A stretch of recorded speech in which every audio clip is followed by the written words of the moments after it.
Ottawa.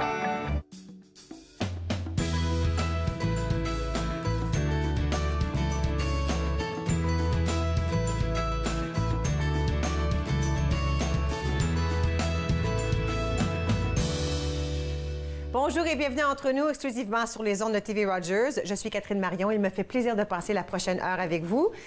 Comme on le fait à tous les jeudis, eh bien, on parle avec Jean-Paul Moreau, qui est en ligne présentement. Allô, Jean-Paul. Bonjour, Catherine. Bonjour, Jean-Paul. Écoute, je te pose la question, hein.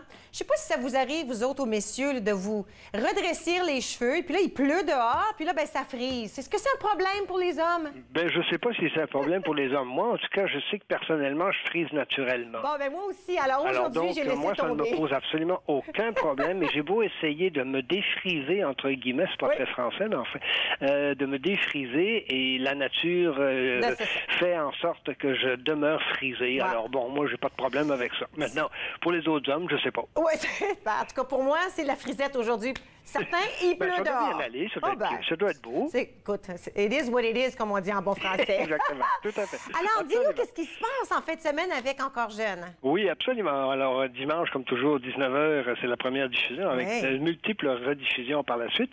Et dans cette édition de Encore Jeune, on va parler du Festival franco-ontarien qui a lancé sa programmation et qui a mis l'accent, et ils mettent l'accent sur la relève. Alors, donc, ça, c'est fort intéressant d'ailleurs. C'est comme Contact Ontario aussi, c'est un peu comme Rond-Point aussi. Tout le monde met l'accent sur la relève. Cette année, on dirait que tout le monde s'est passé le mot. Et c'est tant mieux, évidemment, pour les nouveaux auteurs, compositeurs, interprètes de chez nous et d'ailleurs. Alors donc, on va parler bien sûr de ce festival-là. On va parler aussi d'une pièce de théâtre qui est présentée au Centre Pauline Charon, un texte de Anne Dapré qui s'intitule « Qu'importe le flocon ». J'ai posé la question au metteur en scène, Robert Carrière, et je lui demandais si, parce que c'est l'histoire de gens qui sont pris sur une autoroute durant une tempête de neige et qui se réfugient chez des gens qui veulent les recevoir et qui veulent pas les recevoir. Bon, évidemment, ça fait penser à un fameux épisode de l'autoroute 13 au Québec l'année dernière. Bon, évidemment, alors j'ai posé la question à Robert, est-ce qu'il y a un lien entre le texte et puis la réalité? Alors, si on veut avoir la réponse, eh bien, on écoutera bien sûr notre reportage. Ah, bon, d'accord. Mais ça tourne autour de ça. C'est vraiment intéressant de ce côté-là. Et puis, un concert qui est le deuxième du genre pour cette année, bien sûr, c'est celui du chœur classique de l'Outaouais qui nous présente un programme chant russe mythique et passionné.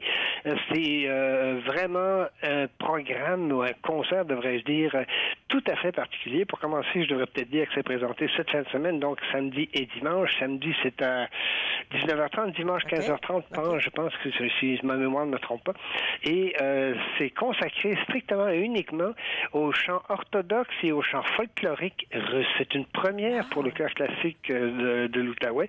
On va avoir un joueur d'accordéon, M. Sidorov, qui va être là. On va avoir un joueur de cymbalum aussi, Alexandre Sarou, qui sont des experts, tous les deux des musiciens experts dans le genre d'instruments. Et donc, un concert russe vraiment, vraiment particulier. Et la difficulté, je ne sais pas si c'est comme pour tout autre chose, mais moi, je ne parle pas couramment russe. Et quand je dois chanter russe, c'est encore d'autres choses. Alors, imagine-toi, évidemment, pour les gens du chœur classique qui ont dû s'adapter à la fois à la rythmique de la langue russe, à la prononciation, au souffle, enfin, à l'émotion, tout ça. Alors, donc, un apprentissage extraordinaire pour le chœur, mais en même temps, ça donne, semble-t-il, on le verra samedi et dimanche, un spectacle et un concert qui devrait certainement être dans les anthologies du chœur classique, sans aucun doute. Où ça a lieu, ce spectacle-là? Ça a lieu à l'église Saint-François de Salles, à Gatineau, et c'est les 28 et 29 avril qui s'en viennent. OK, alors, en fin de semaine. Tout à fait. Et puis, quand on a parlé du Festival franco-ontarien, c'est quand ça encore? C'est quoi les dates de ce festival-là, ou à peu près? C'est les 23 au 20... là, tu m'as... Mais c'est pas grave. À quel mois? On parle du mois de juin, du mois de juillet? Je m'étais pas préparé. Non, c'est correct, mais c'est à quel mois? C'est aux alentours du 16 au 19 juin, je pense. OK, c'est ça. Déjà, on commence à le planifier, là. Faut penser que ça fait déjà un an. Là. Dès qu'il finit, on commence déjà à planifier l'autre d'après. Absolument, tout à fait. Et d'ailleurs, je parlais justement de Contact Ontario et de Rond-Point. Moi, habituellement, je fais la couverture aussi de Rond-Point parce que ça, c'est vraiment le volet des artistes locaux. locaux à qui on donne le droit de citer et on donne une scène lors du festival Le Franc-Comté. Alors, effectivement, je pense que c'est du 16 au 19, si je lis bien dans ma mémoire. Mais écoute, c'est sous réserve. Il faudra écouter Encore jeune dimanche pour avoir tous les détails. Voilà. Absolument, Catherine, tout à fait. Merci beaucoup, Jean-Paul. Merci, bonne fin de semaine. Merci Reste bien au sec. Oui, absolument. OK, alors aujourd'hui, entre nous allons parler avec Cédric Larigaldi, notre conseiller financier. On va parler d'assurance groupe collectif. Michel Guénette et Jennifer Anderson, ils sont ici de Bibliothèque et Archives Canada. Il y a une nouvelle exposition, puis on va aussi parler de documents avec lesquels ils travaillent. Et Gisèle Nantais, elle est de retour. Elle est de Ciné-Club Ottawa. Et on va parler de films qu'on peut voir. Entre autres, on va parler de La Bolduc. Alors, tout ça se passe aujourd'hui ici entre nous. J'espère que vous resterez avec moi. Bougez pas, on revient dans un petit moment. Vous regardez Entre nous sur les ondes de TV Rogers.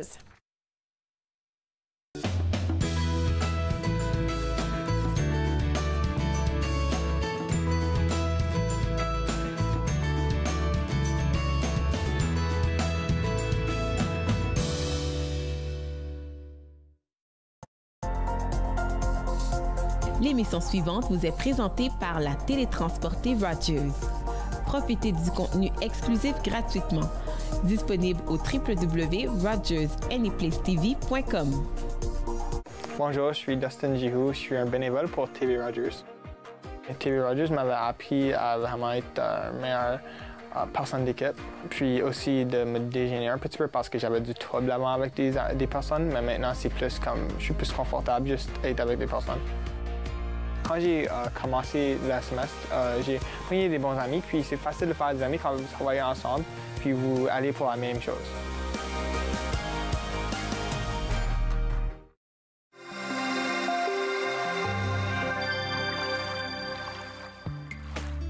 Pour manœuvrer correctement votre kayak, la posture de votre corps est un facteur très important. Tenez-vous bien droit et détendez vos épaules. C'est le torse qui accomplit la tâche. Les bras et les épaules transmettent votre énergie et votre force vers la pagaie. Assurez-vous de faire pivoter votre torse et évitez de trop courber les poignets, ce qui pourrait provoquer des tensions inutiles. Cette semaine, à l'émission Court-Circuit, on rencontre l'artiste Gabrielle Goulet. Elle nous parle de son voyage à Nashville et de son dernier album, Elle sait. Soyez-y. Court-Circuit, vendredi, 21h sur TV Rogers.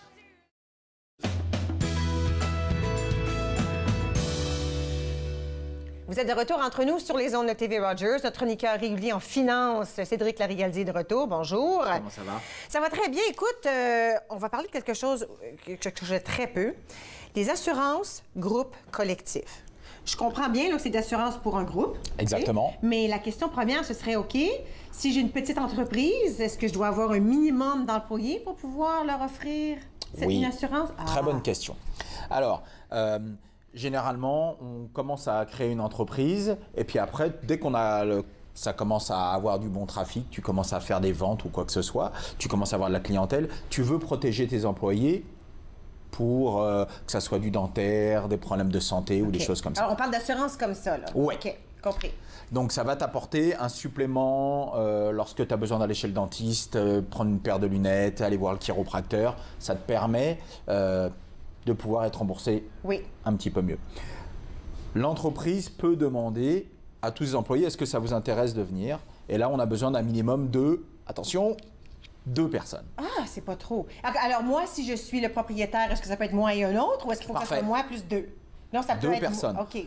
Ça commence. Il y a certaines compagnies qui vont dire non, nous on veut que ça soit 5, que ça soit 10, que ça soit 25. Chaque compagnie financière décide de combien on veut, mais je dirais les plus grandes compagnies vont accepter à 2.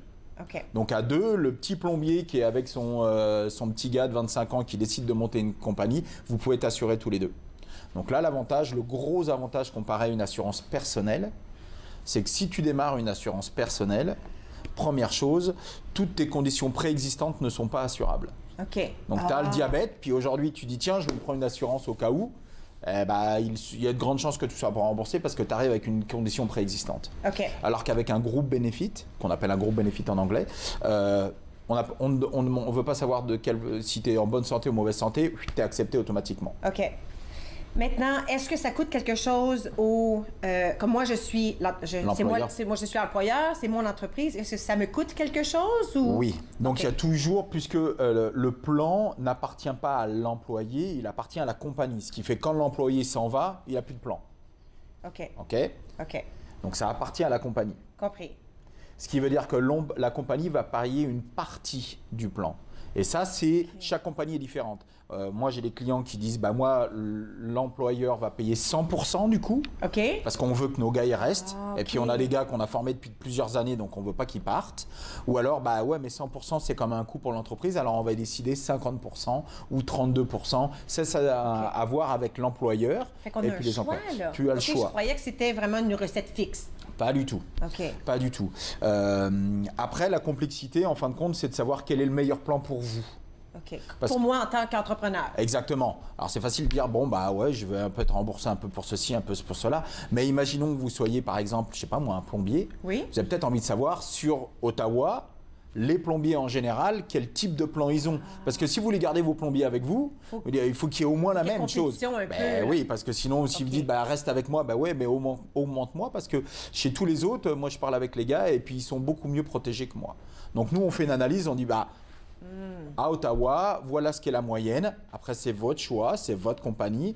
Mais au moins, ça aide l'employeur, parce que l'employeur, la principale chose à faire pour l'employeur, c'est quoi? C'est de faire du business. Oui. C'est pas de mettre une police d'assurance en place. Alors pour lui, c'est tout nouveau, c'est dire, OK, mais je fais quoi? Est-ce qu'il faut plus de dentaire, plus de vision? Est-ce qu'il faut du chiropracteur? Est-ce qu'on peut faire le choix de ça aussi? On fait le choix complet. Moi, je peux dire, OK, je veux de l'assurance, puis je fais juste les yeux et les dents. Par exemple. Je laisse tomber le reste. On peut faire ça.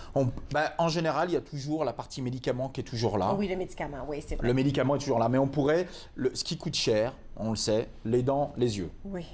Donc, quand on veut commencer un plan, puis que c'est une petite entreprise, on peut dire, bah, écoutez, travaillez 1 an ou 2 sans le vision.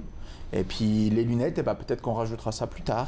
Plutôt d'arriver et dire, bon, bah, c'est $500 chacun, tous les mois. Oui, parce que l'assurance coûte aussi quelque chose à l'employeur, mais aussi que ça coûte quelque chose à l'employé. C'est ça.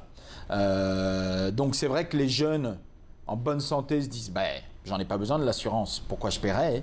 Et puis, mais les plus adultes ou les familles savent que non, paye maintenant parce que si t'arrive quoi que ce soit, un tout petit peu, là. Puis il y a souvent un peu à l'intérieur, soit du chiropracteur, des massages, des choses comme ça. Fait que même si on n'est pas malade, c'est toujours bon d'avoir une bonne couverture. Est-ce que les employés peuvent demander ça? Disons que je travaille quelque part, cette entreprise, puis je réalise, attends une minute, j'en ai pas de ça. Est-ce que je peux demander à mon employeur, on aimerait, nous, avoir de l'assurance collective? Oui. Complètement. Et c'est souvent le cas d'ailleurs. C'est souvent les employés qui disent hey, ça fait 6 mois qu'on est tous là, 1 an qu'on travaille ensemble. Est-ce qu'on pourrait commencer à regarder à mettre en place? Donc là, l'employeur, c'est l'employeur qui va venir nous contacter et qui va dire OK, quelles sont les possibilités. Souvent non, mais il y arrive que la société ne fait pas assez d'argent pour subvenir à ce coût supplémentaire. Bon, et ça, c'est le genre d'expertise que vous apportez. Alors, si quelqu'un nous écoute, que j'ai une entreprise ou je démarre une entreprise, aucunement certaine ou certain comment faire ça, c'est là qu'on peut vous appeler. Nous, on fait des devis avec les plus grosses entreprises, Sun Life, La Grace Life, Blue Cross, qui sont sur la région. Oui. On leur envoie des devis, ils nous reviennent et puis on dit à notre client, on dit dans celle-là, elle est peut-être moins chère, mais il y a moins de couverture. Celle-là, elle est moyenne, mais il y a un petit peu de tout. Celle-ci est plus chère, par contre, vous avez une super couverture. Qu'est-ce qui vous va le mieux? Avec quelle compagnie vous avez envie de travailler? Et puis nous, on est là pour les aider. La seule chose qu'il faut savoir avec un groupe collectif, c'est que ça se renouvelle tous les ans. Donc c'est pour une période... Je ne vais pas dire 12 mois parce que c'est un petit peu plus long que ça, mais on va dire c'est 1 an. 1 an. Donc, ce qui veut dire que si on a une compagnie qui est très peu chère, une assurance, et que vous faites beaucoup de réclamations l'année d'après, vous avez une énorme augmentation parce que maintenant, l'année prochaine, on dit OK, l'année dernière, on ne vous avait pas payé cher, mais là, tout le monde a fait des réclamations et nous, on a perdu de l'argent. Alors maintenant, on a une augmentation et ça arrive des cas qu'on ait 30, 40, 50% d'augmentation du prix. Alors, le prix de l'assurance peut changer à chaque année, à la fin de son terme. Il change tous les ans. Toujours, à 100%. Soit vous avez rien réclamé du tout, personne n'a utilisé le plan, donc on va diminuer le prix. Mais c'est très rare qu'on arrive à 0, ne serait-ce que parce que les médicaments en Ontario, même j'irais au Canada, augmentent de 11% par an. Sinon, la petite entreprise où je travaille le matin, moyennement petite, là, ils nous avaient demandé est-ce qu'on voulait entrer ou non. Oui. Moi, puisque mon mari est au gouvernement, j'ai dit non parce que ça ne me tentait pas de sortir ça de mes frais. Là. Oui. Ça arrive ça aussi, où on a le choix? Vous avez le choix. C'était la première fois que j'arrivais face à ça. Exactement. Là, vous avez le choix de faire les deux. Donc vous pouvez dire, moi je vais la prendre, parce que maintenant vous pouvez faire 2 réclamations.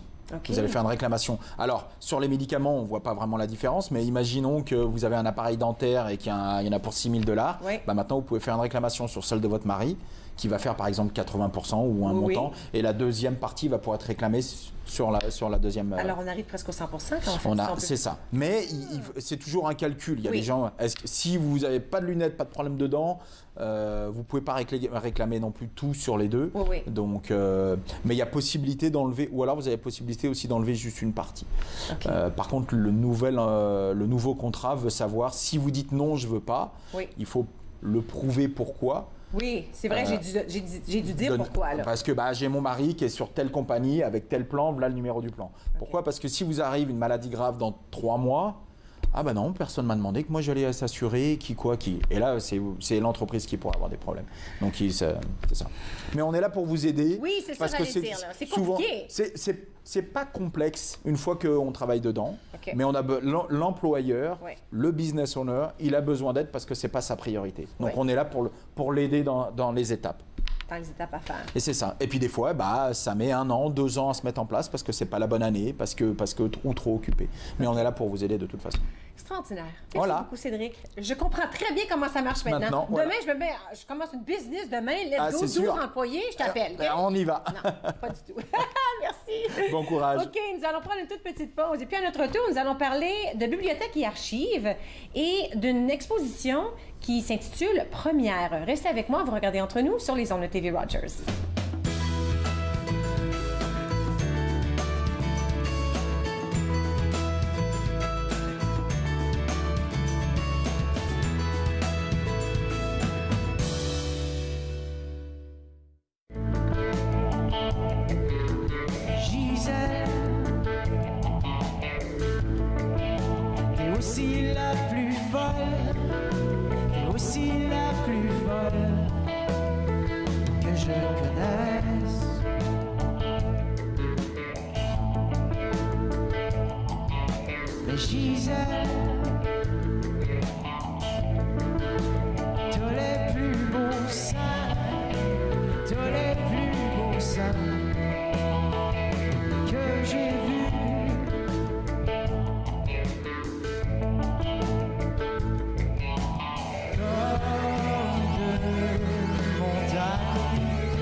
Vous êtes de retour entre nous sur les ondes de TV Rogers. Bibliothèque et Archives Canada, ils sont ici. Et à chaque fois qu'ils viennent nous visiter, on apprend toujours plein de choses. Et là, aujourd'hui, M. Michel Guénette, bonjour. Vous êtes archiviste aux arts de la scène à l'intérieur de Bibliothèque et Archives. Effectivement, oui. Je pense qu'on oublie qu'il y a aussi des expositions qui se passent. On s'imagine Bibliothèque et Archives, c'est documentation, des documents, on peut rentrer, mais il y a aussi des expositions. Oui, c'est ça. C'est une vitrine que l'on donne à nos visiteurs parce qu'il y a des gens qui viennent consulter pour de la recherche, mais également, on a beaucoup de trésors qu'on veut présenter aux gens. Donc, on a lancé cette exposition-là qui s'appelle Première. OK. Qui a commencé, qui est ouverte depuis le 24 et qui se termine au mois de décembre. OK. Et puis ça, c'est quelque chose qui est ouvert au public, n'est-ce pas? C'est ouvert au public. Ça se trouve au 395 rue Wellington, dans la salle Morley Callaghan. OK. Et c'est gratuit également. Donc, on n'a pas besoin de s'enregistrer, d'être un visiteur patenté, réservé. On se rend sur les lieux, c'est ouvert et c'est gratuit. Et c'est extraordinaire, j'ai vu l'exposition. Ah oui, hein? Elle est très belle. Pourquoi on l'a intitulée Première? Parce que Bibliothèque et Archives Canada fait l'acquisition de fonds d'archives privés et le transfert de fonds gouvernementaux de ministère, et également de publications par le dépôt légal ou le don. Et le travail d'archiviste, bon, c'est de faire le traitement de ces fonds-là et on retrouve des documents extraordinaires, d'une grande richesse et on ne veut pas que ça reste juste pour nous. Finalement, c'est des documents qui appartiennent aux Canadiens et on veut leur montrer. Et c'est intitulé « Première » parce que c'est leur première sortie officielle. D'où le nom « Première nouvelles acquisitions à BAC » parce que ce sont aussi des acquisitions récentes que l'on a fait, toutes neuves. Donc, c'est pour ça qu'elles ne sont jamais sorties. Puis souvent, on dit des acquisitions toutes neuves, mais l'acquisition comme telle n'est pas toute neuve. Ça peut être des choses d'il y a très, très longtemps. Tout à fait. C'est des choses qui sont arrivées à BAC récemment, mais ça peut comprendre des documents anciens, il y a des livres anciens, des livres récents, il y a des cartes, il y a des plans qui datent du 18e, 19e siècle. C'est fascinant. Alors, quelles sont quelques-unes des pièces d'intérêt que les visiteurs vont pouvoir voir durant cette exposition? Ce sont des pièces qui touchent les Canadiens, donc qui racontent leur vie, finalement, autant la vie politique, militaire, artistique, culturelle, économique. Donc, toute une panoplie de variétés de ce que les gens vivent en tant que Canadiens ici au pays. Et juste par exemple, je peux vous donner 2 exemples de documents qui sont présentés. La première pièce, c'est celle que j'ai présentée parce que ce qui est intéressant de mentionner, c'est les archivistes qui ont fait le choix de ces documents. Contrairement à d'autres fois, c'est des thématiques. Là, c'est les archivistes qui font le choix. Et la pièce que je présente, c'est Œuvre complète, tome 1 de Normand Chorette, qui est un dramaturge. Est-ce que c'est ça qu'on voit là à l'écran présentement? Exactement, c'est ce qu'on voit présentement. Et dans la boîte, en tant que dramaturge, je m'attendais à voir des manuscrits, c'est ce que j'avais, des manuscrits annotés, des corrections, des notes, des ébauches. Et je trouve ce document-là, qui est superbe, qui a l'air d'un livre d'artiste. Je suis fasciné par ça. Et je me suis posé... Écrit à la main, là? C'est écrit à la main. C'est découpé aussi. Il y a des dessins. Est-ce que c'est un trou là, dans la page, oui, ça, qu'on voit à la gauche? Oui. Il y a plusieurs trous. Il y a des dessins dans ce document-là, dans ce livre-là. Ça ressemble à un livre d'artiste. Moi, j'ai pensé qu'il voulait publier ce livre-là, mais je voulais connaître le contexte de création. Donc, par chance, M. Chorette étant toujours vivant, ce qui n'est pas toujours le cas des donateurs, j'ai pu communiquer avec lui pour comprendre le contexte. Et parce que je pensais qu'il voulait publier ça. Pas du tout. Il a écrit ça à partir de l'âge de 16 ans, à une période où ça allait très mal dans sa vie. Il était... c'était très sombre. Et à travers, pour lui, c'est un refuge. Donc, il racontait ses peurs, ses angoisses.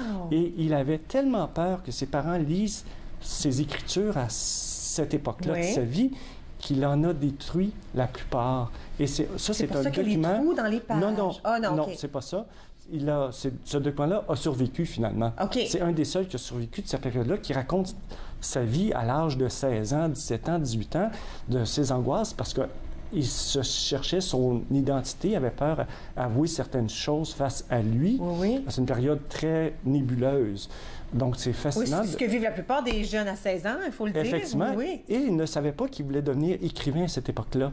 Donc, il n'y avait aucune intention de publier cette œuvre-là, même si elle porte le nom Œuvre complète, tome 1. C'est magnifique. C'est de toute beauté.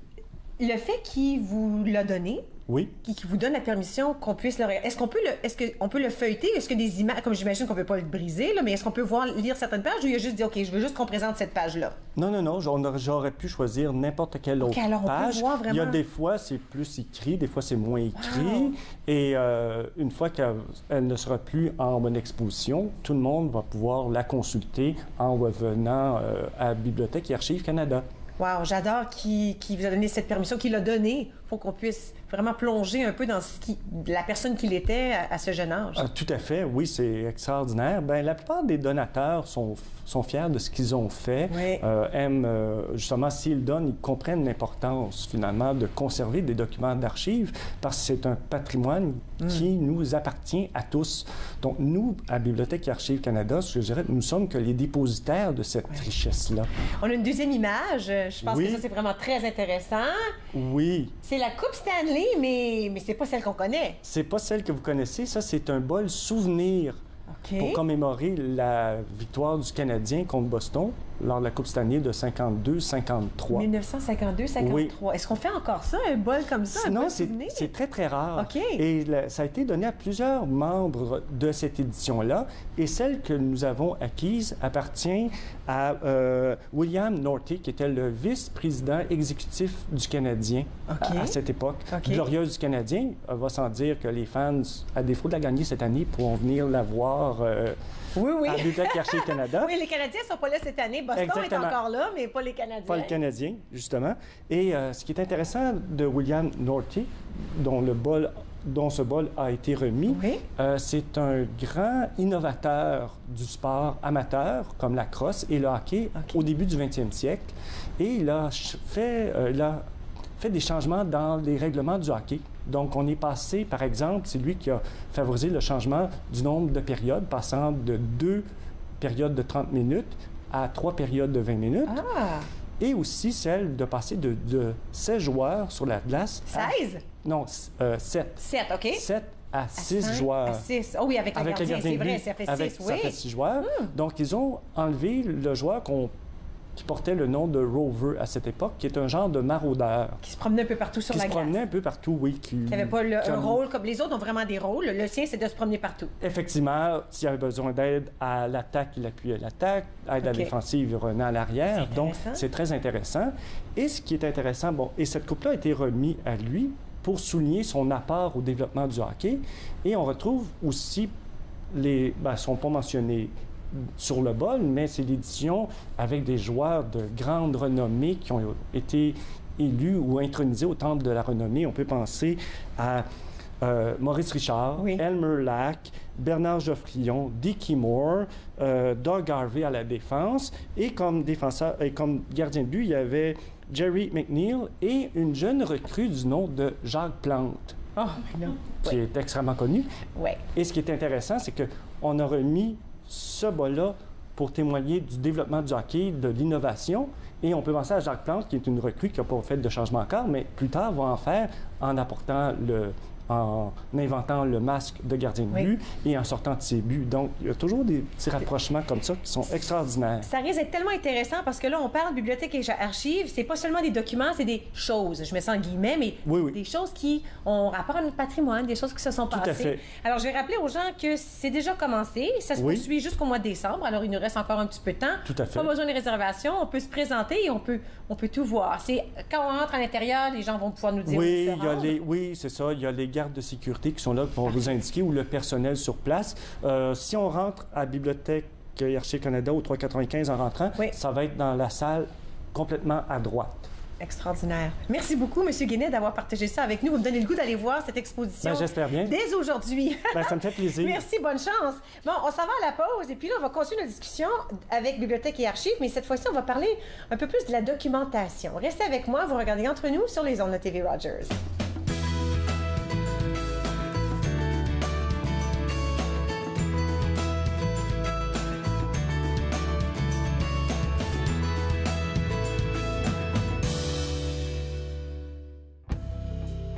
Seul dans notre chambre,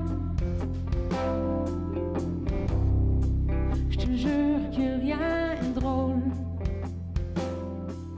Les saisons changent, mais moi je reste pareil, comme une feuille à l'automne. Je te manque de sommeil.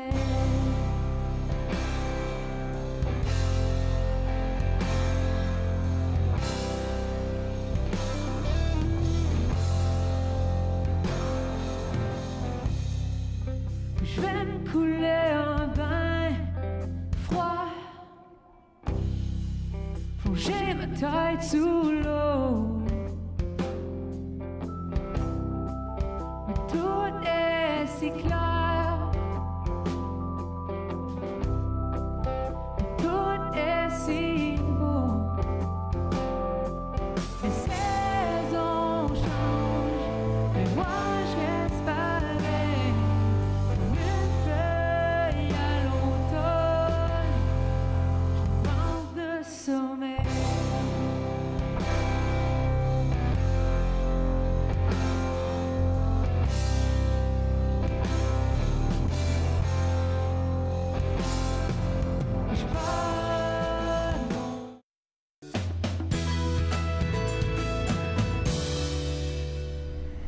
Vous êtes de retour entre nous sur les ondes de TV Rogers. Juste avant la pause, nous parlions avec M. Michel Guinette, qui est archiviste avec Bibliothèque et Archives. Et là, maintenant, c'est au tour de Jennifer Anderson, aussi archiviste chez Bibliothèque et Archives.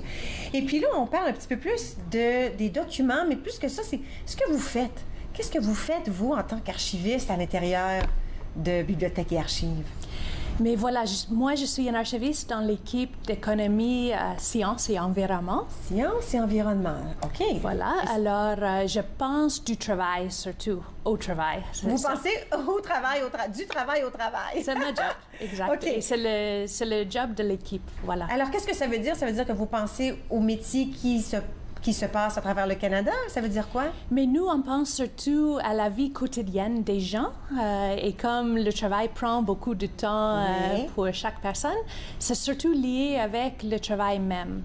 Alors, aujourd'hui, on aimerait vous montrer quelques images qui viennent de nos collections. Oui. Surtout parce que c'est bientôt le 1er mai. Et aussi le 28 avril, qui est la journée nationale de la deuil pour les gens qui sont tués, blessés ou rendus malades au travail.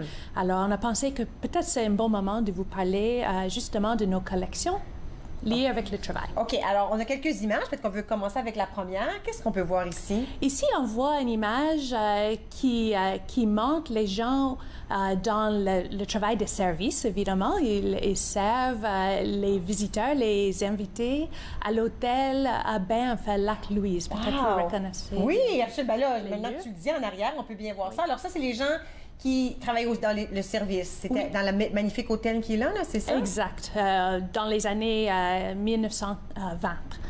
Après ça, je pense qu'on a montré une autre image qui vient du Stelco. OK. Alors là, on voit les gens qui travaillent dans l'industrie de l'acier.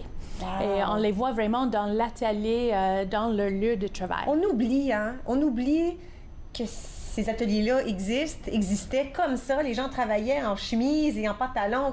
Là, on oublie ces choses-là de notre passé parce que il y a tellement de changements qui se passent. Parfois, on oublie à quel point le travail a été dangereux. Oui, et difficile. Difficile, chaud parfois dans une place comme ça. Je suis certaine que dans ce temps-là, est-ce qu'on sait à peu près c'est dans quelle époque cette photo? C'est aussi dans les années 1920. Alors, on sait qu'il n'y a pas d'air climatisé là, dans cette usine. Mais non, c'est ça. Pas. Ouais. Wow, incroyable. OK, on a une autre image? On a une autre image qui vient du fond Gilmore et Houston. En fait, c'est une image de Gatineau.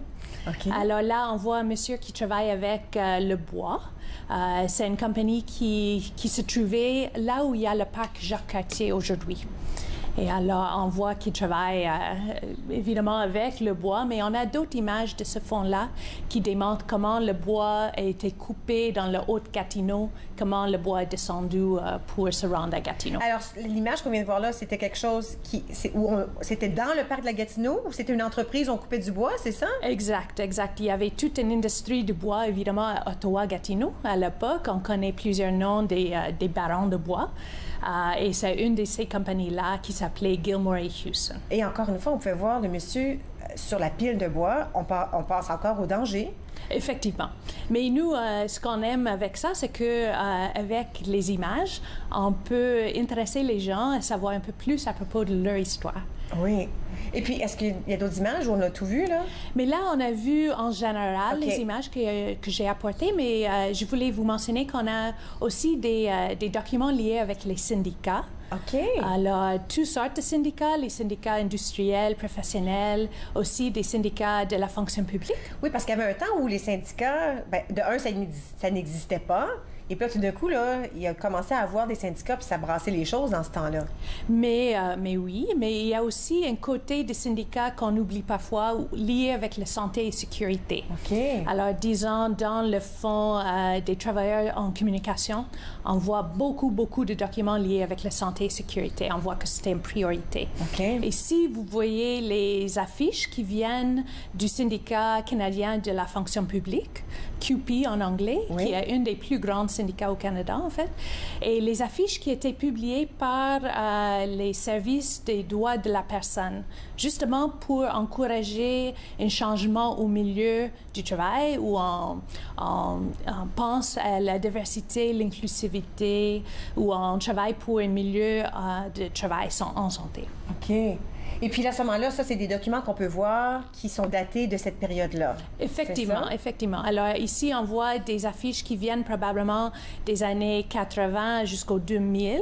Parfois, les images sont un peu passées. En parlant de celui-là, je pense pour l'anti-homophobie, on aurait choisi aujourd'hui un autre type d'image. Oui. Mais avec ce document, on peut montrer justement comment les images changent, comment notre pensée change. Exactement. Puis, est-ce que certaines de vos expositions qui sont compris dans ce que M. Guénette nous parlait tout à l'heure par rapport à l'exposition première? Oui, notre équipe a choisi un document pour l'expo première qui vient du fonds William Cusick, qui était un scientifique. En fait, c'est un dessin technique de Avro Arrow, qui était un avion supersonique des années 1950. OK. Et alors, dans le dessin, on voit comment ils ont pensé, ils ont espéré construire un avion pour le Canada qui était à la hauteur vraiment technologique de cette époque. Ouais. De cette époque. Ouais. Et puis là, nous, ce qu'on va voir, c'est le dessin, c'est l'image. On voit le dessin. On voit le dessin qui, à l'époque, était fait à la main, évidemment, parce que c'était avant les ordis. Et tous les calculs qui étaient faits aussi à la main. Alors, c'est ça qu'on a choisi pour l'expo. Et puis, vous l'avez vu, cette photo? Oui. Alors, quand on la regarde, comparée à un avion d'aujourd'hui, ça a l'air de quoi? Mais ça a l'air de quelque chose vraiment de la science-fiction. Oh, oui, c'est vraiment intéressant. Et l'histoire liée avec la Avro Arrow, c'est un programme qui a été annulé en 1959. Alors, le fait qu'il y a des documents qui ont survécu est vraiment spectaculaire. C'est vraiment un trésor. Alors, pour visiter Bibliothèque et Archives, on peut se présenter ou il faut faire un rendez-vous? Comment ça fonctionne? Mais tous les Canadiens ont le droit de venir consulter des documents. En arrivant à 395 Wellington, on vous demande de remplir un formulaire et on vous donne une passe. Et avec le passe, vous pouvez faire les demandes de voir les documents. Et il y a aussi des recherches qu'on peut faire. Alors, si les gens nous écoutent, disent « OK, moi, j'ai une recherche intéressante à faire pour mon travail ou l'école. » On peut faire des demandes de documents à l'avance, puis là, vous les préparez, puis on se présente à ce moment-là pour qu'on puisse voir, là, puis continuer notre recherche à nous-mêmes. Exact. Et une partie de notre travail autant qu'archiviste est de faire intéresser le public dans nos documents. Alors, on espère toujours qu'un autre livre va être écrit à propos de ces sujets, que les gens vont s'intéresser, qu'ils vont les utiliser peut-être dans les salles de classe pour les élèves, pour les étudiants. Voilà. Alors, le site web bac-lac.gc.ca. N'est-ce pas? Alors, si on veut plus d'informations, on peut se rendre au site web. Oui. Et puis, plein de choses à voir. Entre l'exposition première et les documentations, on a un beau temps à passer à Bibliothèque et Archives. Merci beaucoup. Merci à vous. Merci. Alors, si ça vous tente de faire des recherches, vous pouvez toujours aller au site web bac-lac.gc.ca ou peut-être même aller voir l'exposition première qui se déroulera jusqu'au début décembre. Maintenant, nous allons prendre une toute petite pause et puis à notre retour, nous allons discuter avec Gisèle Nantais du Ciné-Club d'Ottawa. Restez avec moi, vous regardez Entre nous sur les ondes de TV Rogers.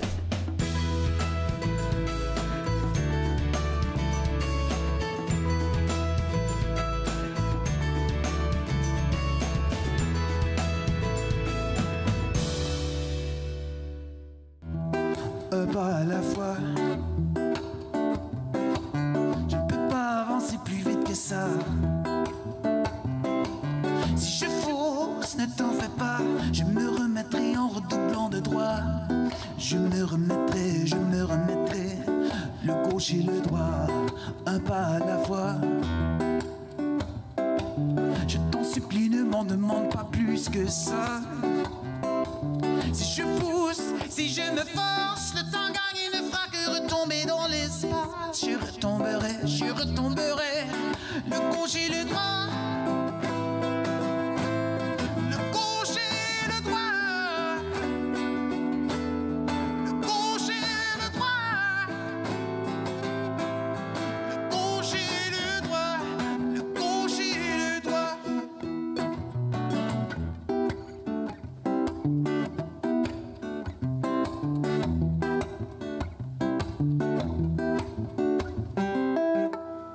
Un pas à la fois. C'est comme ça que je rentrerai chez moi.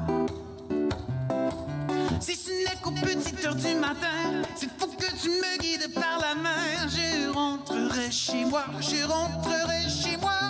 Le gauche et le droit, le gauche et le droit.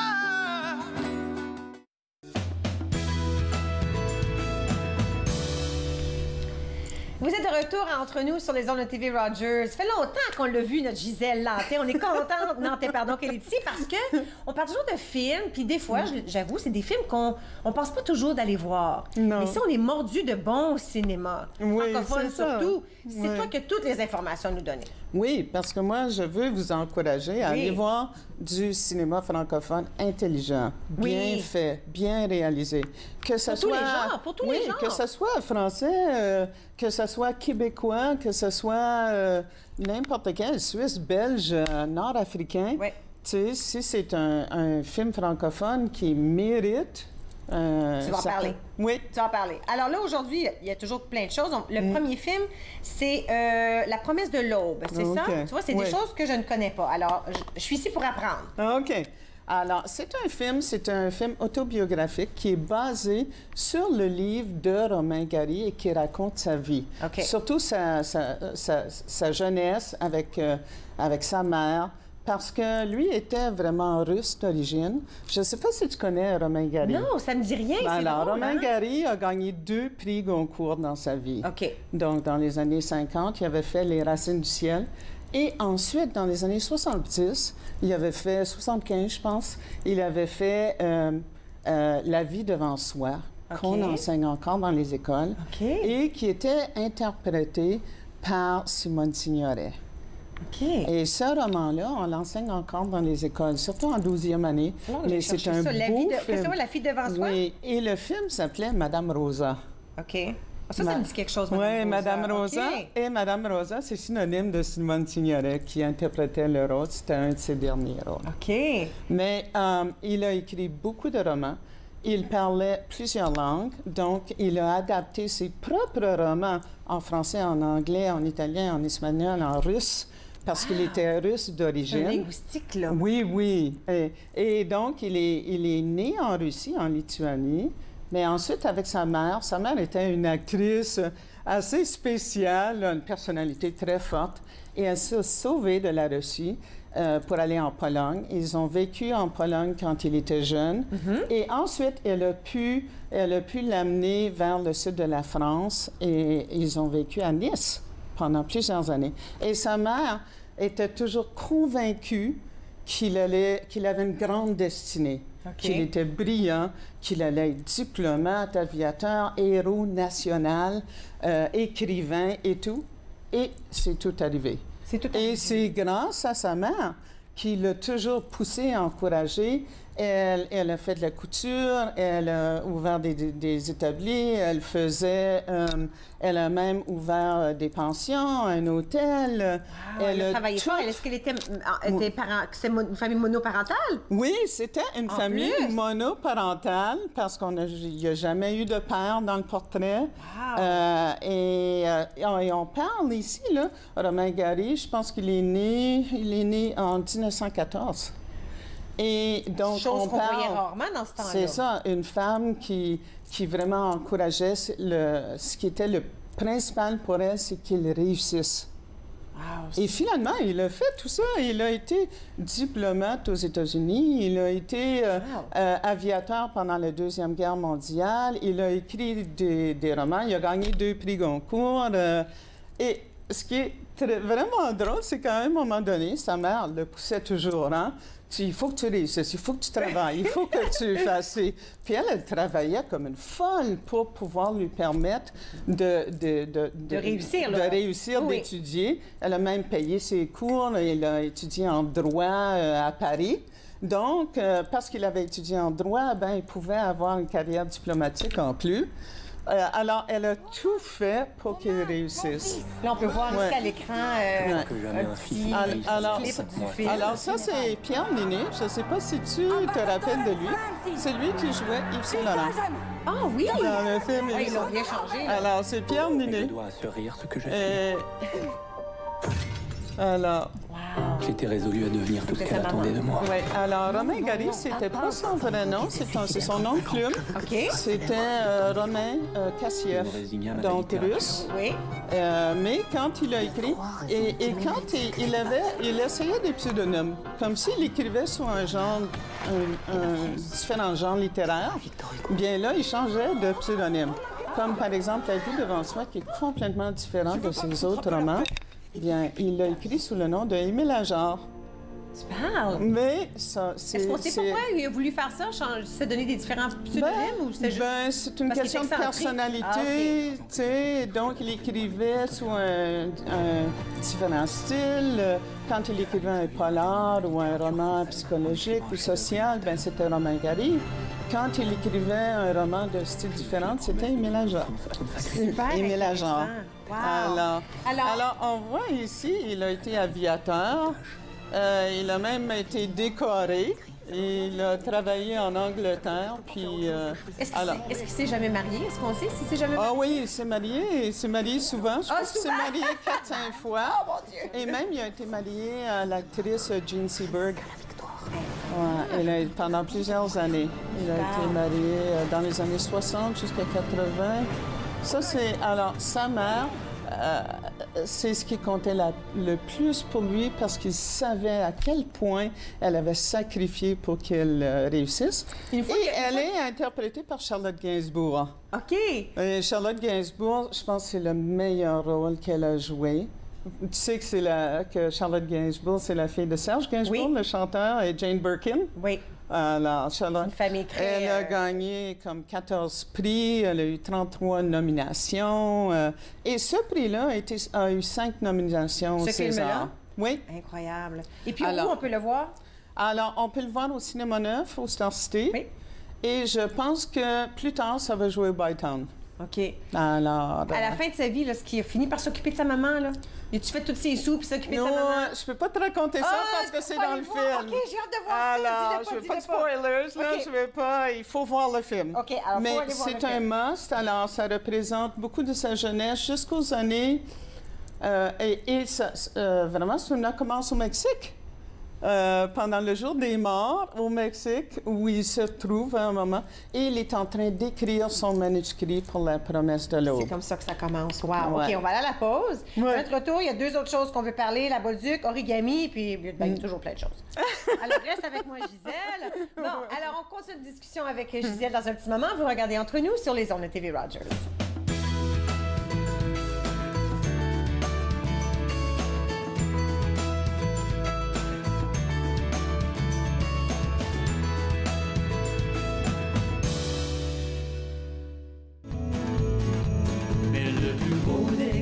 C'est de te voir sourire, de pouvoir partager ensemble tous nos désirs. Être ici avec toi, le plus beau des cadeaux, de pouvoir partager cet amour. Au centre d'achat, les décors sont si beaux, les gens se saluent sous le grand chapiteau. Et partout en ville, on s'apprête à Noël. Les enfants font prendre leurs photos avec le Père Noël. Dans les boutiques on affiche les choses les plus belles. Il y a de l'amour en l'air, sous le ciel.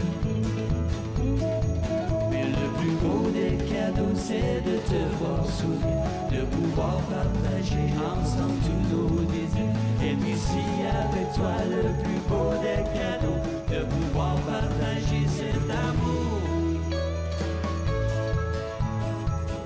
Le plus beau des cadeaux.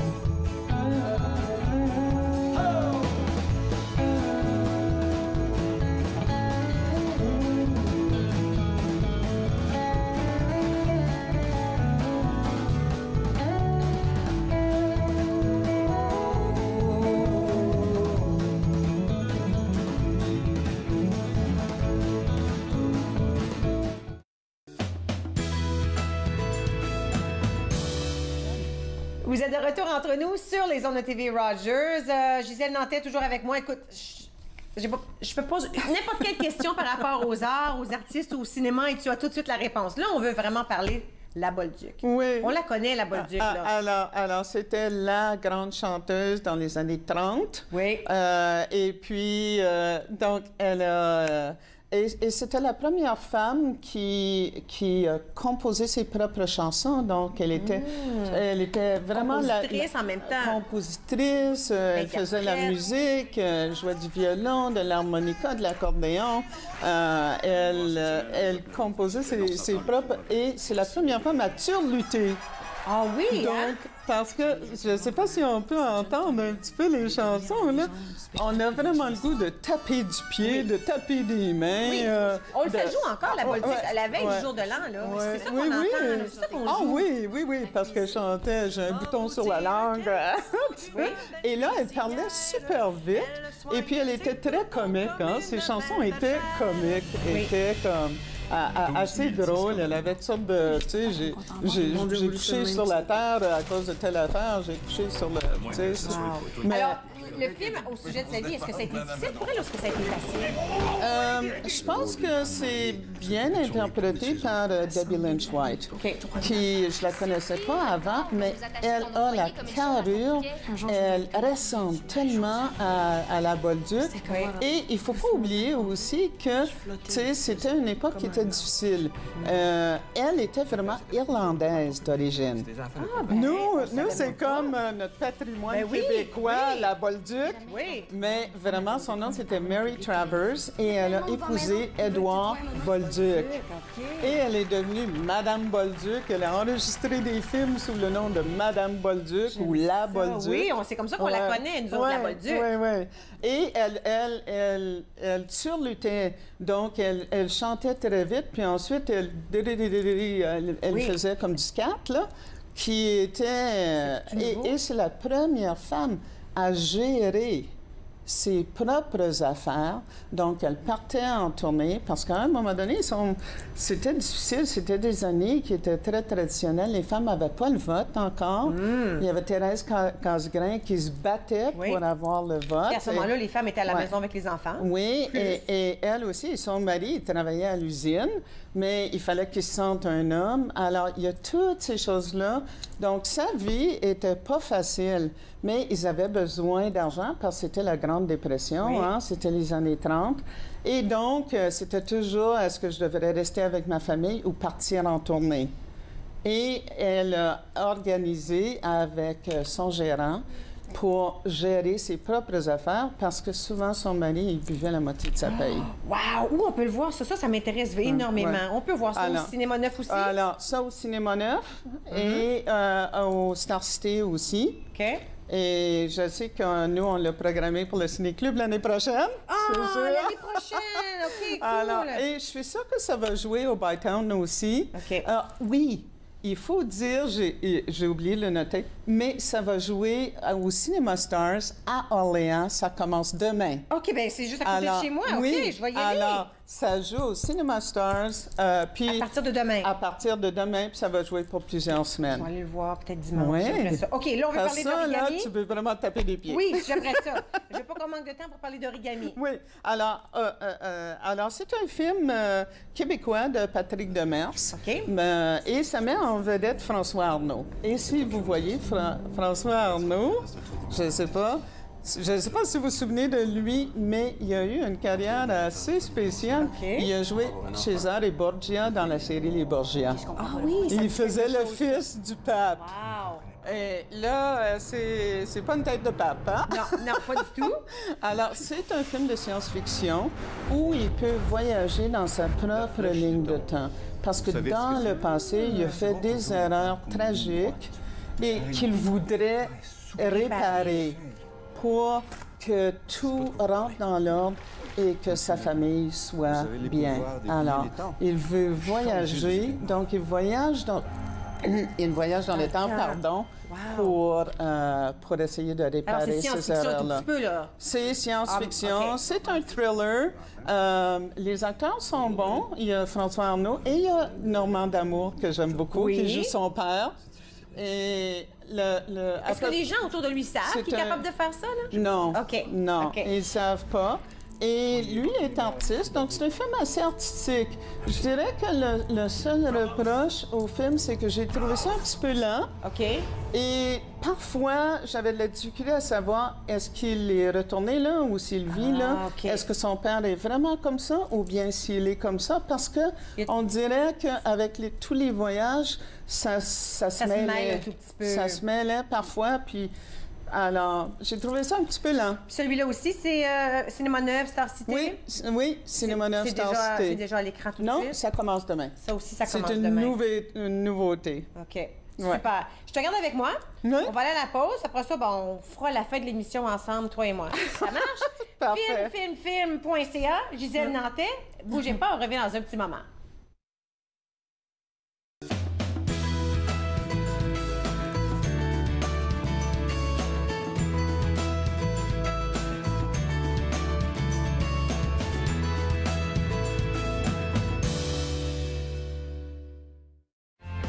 Family, it's just extremely important. People move around. Connected for Success has just made it so much easier. For the longest time, I was on cloud nine. It connects you to family, it connects you to the outside world, and it makes you feel connected to the community. It was a whole new experience. You realize then how much you missed out. In fact, connect is my favorite word now. I love that word. It keeps me out of trouble.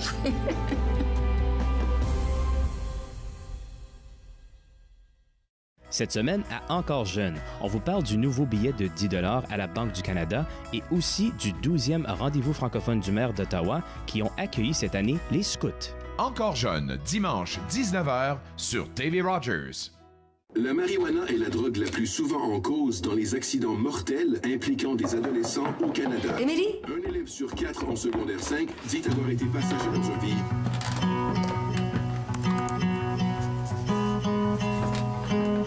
Feeling in my fingertips. Émilie. These words are ready to leave my lips. C'est difficile de parler des risques de la drogue au volant. Nous pouvons vous aider. Visitez unappelsansréponse.com. À ma vie, mon assiette, cette semaine, on parle d'activités en plein air avec Marie-Christine Bédard et Caroline nous propose ses recettes. Ma vie, mon assiette. Vendredi 20h sur TV Rogers. Vous êtes de retour entre nous sur les ondes de TV Rogers. Gisèle Nantais, toujours avec moi, du Ciné-Club d'Ottawa. Écoute, en plus de tout ça, là, les gens ne le savent peut-être pas, mais tout ce que tu fais par rapport à Ciné-Club d'Ottawa, c'est du bénévolat, hein? Oui. Depuis toujours. Oui. Hein? Alors, regarde ça. On est tellement fiers de toi. Tu as reçu une belle plaque. 25 ans de bénévolat. Oui, avec Rogers. Oui. Oui, avec Rogers. Alors, 25 ans de critique de film, parce que j'ai toujours été critique pour Rogers. Wow! Je suis tellement contente qu'on t'a remis ça. Oui. Mais je suis aussi très fière du fait que Rogers m'a permis de faire ça pendant 25 ans. Oui. Tu sais, il a toujours reconnu, puis m'a toujours encouragé à faire des critiques de film. Oui, puis c'est important qu'on puisse propager les films francophones, parce que des fois, on oublie, tu sais, ce qu'on voit dans les journaux, puis ce qu'on voit souvent à l'écran, c'est tout de suite en anglais. Alors, il faut avoir une voix pour la francophonie, puis tu es la voix parfaite pour ça. Tu es la voix parfaite pour ça. Merci. Alors là, on va se retrouver dans le mois prochain. Il y a aussi les films français dans 2 jeudis qui vont être présentés au Ciné-Club. Hein? Au Ciné-Club, oui. Il y a Le Voyage de Fanny. OK. Et il y a aussi Mal de Pierre avec Marion Cotillard. OK. Alors, elle est bonne, on l'aime, elle. OK. Tu devrais venir ce soir, là. On a fini déjà aujourd'hui. Merci beaucoup. On se retrouve ici à la même heure demain. À la prochaine.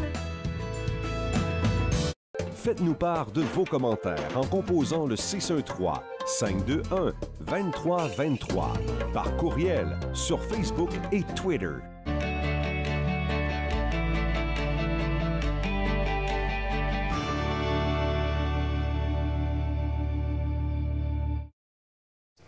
Bonjour, mon nom c'est Amélie et je suis bénévole chez TV Rogers. Pour moi, mon expérience a commencé en tant que bénévole parce que j'étais intéressée à en découvrir un peu plus. Il y a vraiment une aire de famille à Rogers qui ajoute beaucoup à l'expérience. C'est une porte qui s'ouvre, qui en ouvre plusieurs autres et qu'on aime ou qu'on n'aime pas ça, on va en retirer quelque chose.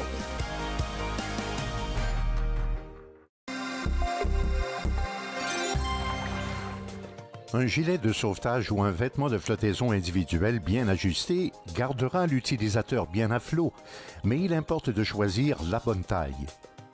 S'il est bien ajusté, il ne devrait pas se soulever au-delà du nez ou des oreilles de l'utilisateur.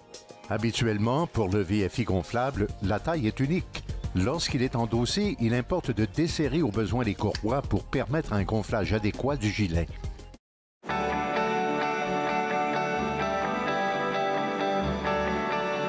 Vous regardez TV Rogers, Ottawa.